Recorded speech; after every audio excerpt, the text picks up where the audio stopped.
Le département, premier partenaire du sport en Sarthe.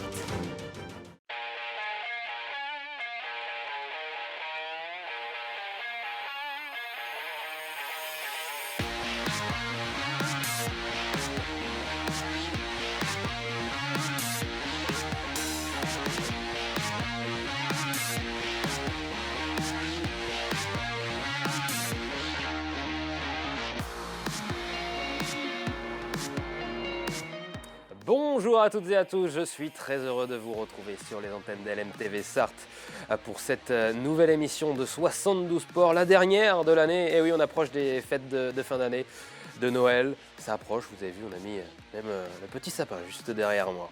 Pour l'occasion, on vous propose de revivre les meilleurs moments de l'année et on commence avec quelques interviews marquantes. Justement, ils aiment la moto. Et oui, je parle de Martin Renaudin, jeune pilote sartois, et puis bien sûr de Damien Saulnier, le manager du Yoshimura, certes Motul. C'est parti.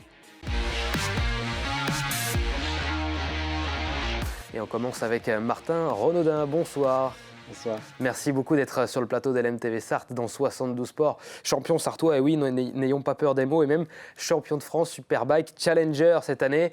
Bravo, félicitations, c'est l'une des plus belles lignes à votre palmarès désormais du haut de vos 23 ans, jeune pilote sartois originaire du Mans. Et donc vous êtes devenu champion de France Superbike Challenger, donc une course réservée aux moins de 28 ans. On parle de moto, bien évidemment, si vous n'aviez pas encore compris, de moto avec Martin Renaudin. On retourne d'abord sur ce titre. Ça a été une manière de conclure cette magnifique saison avec ce titre de champion de France. Oui, tout à fait. J'avais comme pour objectif depuis le début de la saison d'aller chercher ce titre-là, avec aussi le top 5 au classement général. Donc j'ai réussi à atteindre mes deux objectifs, et le titre, c'est le Graal pour mon équipe. Pour moi, on a travaillé dur toute la saison pour arriver à des super résultats qui maintenant montrent un peu le potentiel que l'on a. C'est dans un palmarès, surtout à l'âge de 23 ans, j'imagine que c'est important de gagner une telle épreuve. Ouais, c'est important parce que ça permet de prendre confiance en soi, de se rendre compte un peu du potentiel qu'on est capable d'avoir, parce qu'on a toujours, en tant que sportif, le doute de savoir si on va y arriver ou pas. Maintenant, c'est aussi la consécration de mon équipe qui travaille dur toute l'année, parce qu'il n'y a pas qu'un pilote sur une moto. Ouais. La moto aussi doit être performante et doit être réglée correctement. Donc ça, c'est vraiment un détail important. Et voilà, j'ai pas gagné tout seul, mais j'ai gagné aussi avec mon équipe. Donc c'est d'autant plus gratifiant, surtout que c'est une équipe familiale. Il y a évidemment toute l'équipe derrière vous, il y a votre famille derrière vous, il y a également les entraînements tout au long de l'année. Comment vous faites en Sarthe? On a un circuit à disposition, ça, on a de la chance d'avoir ça en Sarthe, le circuit Bugatti évidemment. Comment vous faites tout au long de l'année pour vous entraîner au quotidien? Eh bien, en fait, c'est simple. Moi, je me déplace partout en France sur tous les circuits du championnat toute la saison avec mon père pour préparer les courses en amont, déjà commencer à dégrossir un peu les réglages de la moto et me permettre d'arriver sur les week-ends de course le plus près possible, voilà, sur des petites modifications, que ce soit électronique, réglage châssis ou pneumatique, parce que tout ça, il y a tous ces paramètres-là qui rentrent en compte. Et voilà, quand je peux, en même temps, j'essaie de rouler sur le circuit Bugatti quand j'ai l'occasion, parce que ça reste un circuit mythique et c'est chez moi. Martin Renaudin, champion de France Superbike Challenger, est donc avec nous dans 72 Sports. Qu'est-ce que c'est exactement cette compétition? Parce que quand on parle moto aux gens, on pense surtout à la MotoGP, avec nos Français qui performent, Monsieur Quartararo notamment. Quelle est la différence, par exemple, avec votre moto par rapport à une MotoGP? Eh bien, moi, ma catégorie, c'est l'élite de la moto française. Donc, ça reste du championnat de France, un championnat national. On part sur des motos qui sont issues du commerce, voilà, comme pour ma part une Yamaha R1. Après, que l'on équipe en suspension et en électronique pour améliorer un peu ses performances, mais ça reste des motos qui sont issues de la série. Et on voit que les circuits font le plein, notamment en termes de spectateurs, avec des des épreuves qui sont très très suivies en France.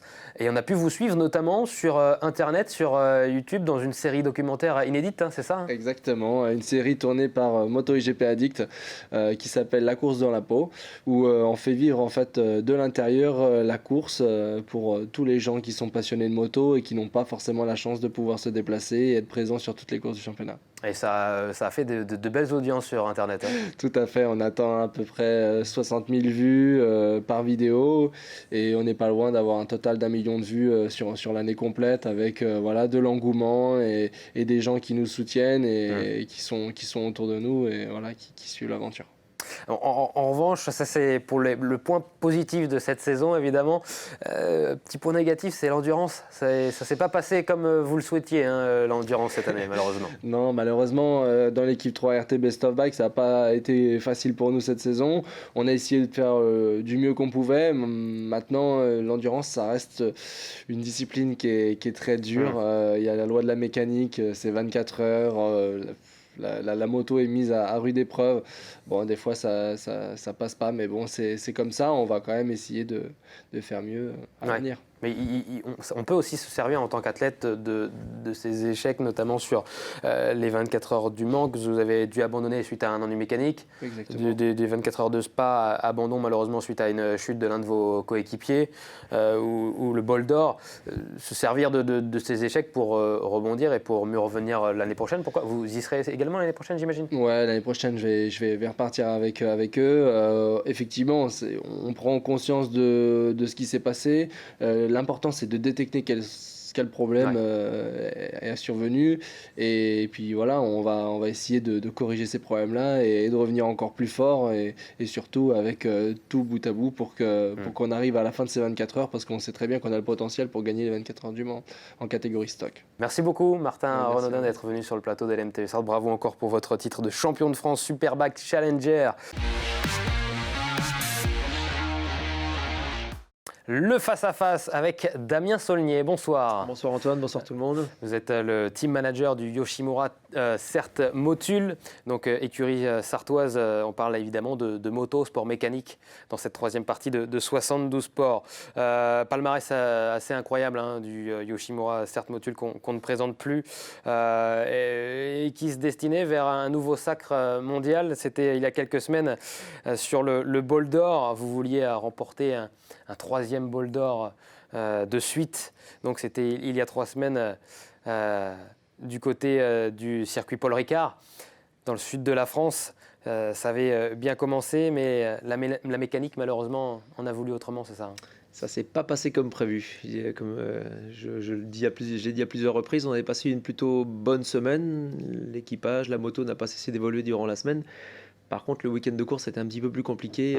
Bon départ de Greg, il s'est retrouvé en tête un petit peu comme à son habitude. Bon premier relais, pas de problème, la mécanique fonctionne bien. Kazuki Watanabe, notre pilote japonais, a pris la suite de la course, deuxième relais.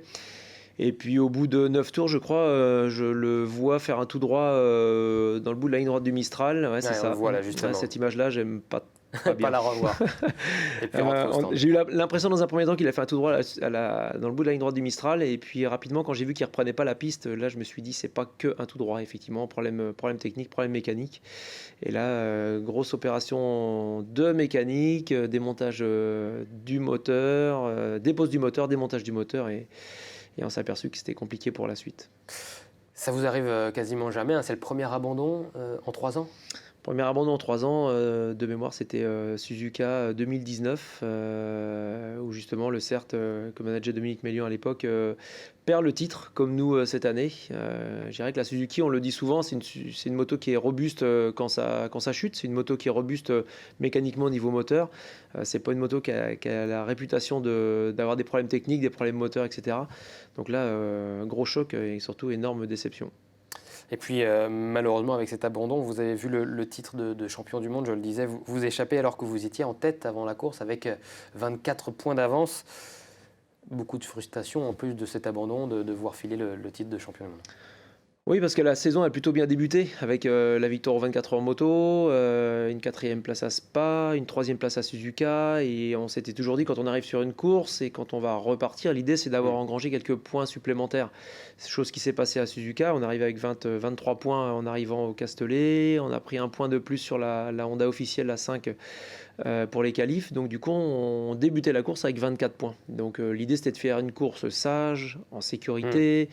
Je sais que Yann, le motoriste, n'avait pas poussé la mécanique pour faire un moteur encore plus performant, mais avait fait un moteur, je dirais, fiable, où néanmoins on n'est pas de problème technique. Et on s'était dit de faire une course en toute sécurité.